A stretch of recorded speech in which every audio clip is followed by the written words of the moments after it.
অনেক সুন্দর তারা দেয়ালে লিখে রাখছে। আগে যেমন দেয়ালে অনেক ধরনের পোস্টার ছিল, এখন সেখানে সাদা রং দিয়ে তারা তাদের মতো করে এই দেশটাকে সুন্দরভাবে সাজানোর যে একটা চিন্তা ভাবনা, তার একটা প্রয়াস ঘটছে এই দেয়ালের মধ্যেও। দেখতে পাচ্ছেন ছাত্ররা, ছোট ছোট ভাইয়েরা, ওরা যার যার মতো ওদের দায়িত্বগুলো পালন করছে ওদের জায়গা থেকে। আর এত সুন্দর একটা পরিবেশ এখানে সৃষ্টি হয়েছে, মানে অসাধারণ। এখানে একদম নিয়ম শৃঙ্খলা মেনে তারা তাদের মতো করে কাজ করছে। এটা খুবই ভালো লাগলো এবং এটা দেখে আমরা ওকে ওকে ঠিক আছে। ছাত্র ভাইদের এই ধরনের চিন্তাভাবনা দেখে আমরা একেবারে মুগ্ধ। আর বিশেষ করে তারা যে নিয়ম কানুন মেনে মানার কথা বলছে, খুবই ভালো লাগলো তাদের এই মনোভাবটা। পাশাপাশি এখানে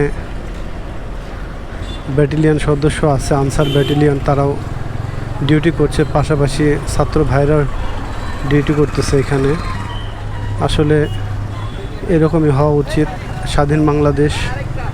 আর আমরা নতুন একটা বাংলাদেশ পেয়েছি, আর সেই বাংলাদেশে আমরা স্বাধীনভাবে চলাফেরা করতে পারছি। দেখতেই পাচ্ছেন কত ছাত্রদের যে সুন্দর ডিসিপ্লিন, এটা দেখে আমরা আসলে অনেকটাই মুগ্ধ। ফায়ার সার্ভিসের ভাইয়েরাও ডিউটি করতেছে এখানে।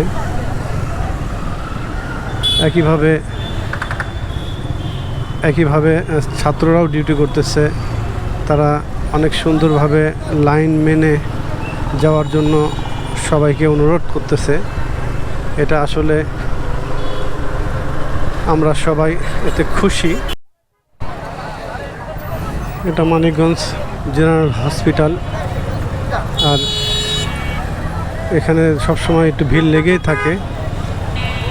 আর ছাত্র ভাইয়েরাও চেষ্টা করতেছে তাদের মতো করে তারা সেই যানজটটাকে কীভাবে নিরসন করা যায়।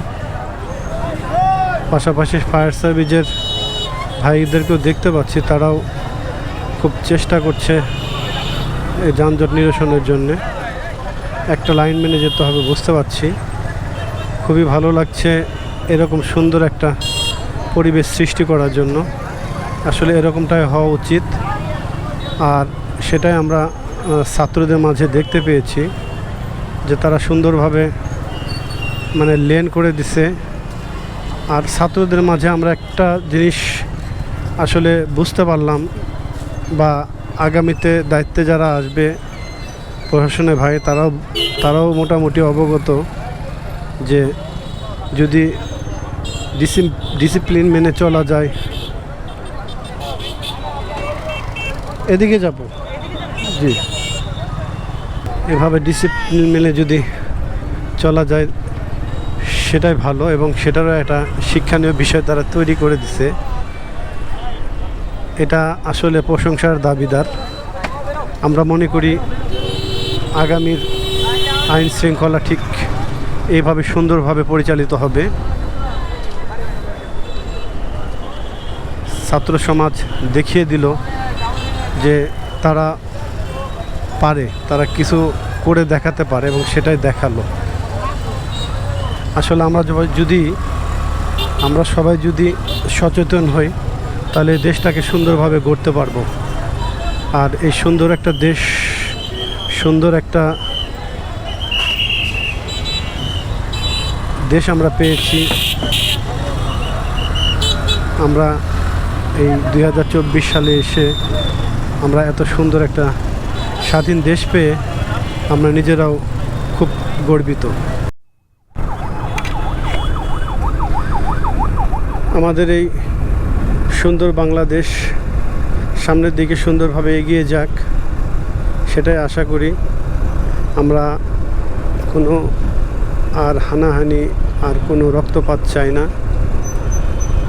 দেশটা স্বাধীন হয়েছে দ্বিতীয়বারের মতো। এই সুন্দর দেশ সুন্দরভাবে সামনের দিকে এগিয়ে যাবে সেই প্রত্যাশা। আর ছাত্র ভাইদেরকে স্যালুট জানাই এবং তাদের পাশে থাকতে চাই সারা জীবন, সব সময়। আজকে ভিডিওটা এখানে শেষ করতে যাচ্ছি। আজ এবং আগামীর দিন সবার সুন্দর এবং সুখময় হোক, সেই সুন্দর শুভকামনায় খোদা হাফেজ।